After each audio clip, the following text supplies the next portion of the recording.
ամիսներ առաջ մեկ միտք արտահայտեցիք ձեր ասուլիսներից մեկում, որ Հայաստանը պետք է սահմանափակվի 29800 քառակուսի կիլոմետրով եւ այդ միտքը իշխանական քարոզչամեքենան շարունակ շահարկում է։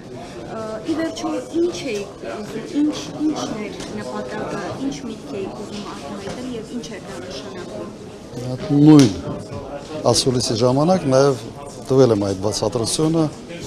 որ խոսքը չի գնում ինչ-որ հարևանների հողերի վրա աճ դնելու մասին, խոսքը գնում է մեր ներուժի մասին, որ Հայաստանում ապրում է 3 միլիոն հայ, դրսում կրկնակի ավել, եւ այսպես շարունակ եկեղեցին,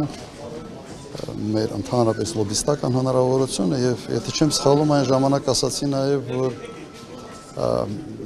փոքր երկիր բանաձև է առաջարկել փոքր երկիր մեծ խաղացող եւ օրինակներ են բերել տարբեր պետությունների սա էր ընդհանրապես իսկ այն ինչ անում է գիտեմ դա եղել է ինձ ասացին եղել է հանրային հեռուստատեսությունում դա վաղուց հեռուստատեսություն հանրային չի ուղղակի ԿՊ-ի քարոզչամեքենան է եթե օբյեկտիվ գնահատենք այն ինչ կա ասում են դա տարածքային նկատում է այդպես են նրանք հա մեկնաբանում ձեր այդ արտահայտությունը ասում են դա լեգիտիմացնում է Հայաստանի վրա հետագա հարձակումները հերթական ստախոսությունն է հետո իրենց շեֆից ինչ պիտի սովորեն դասական ստախոսություն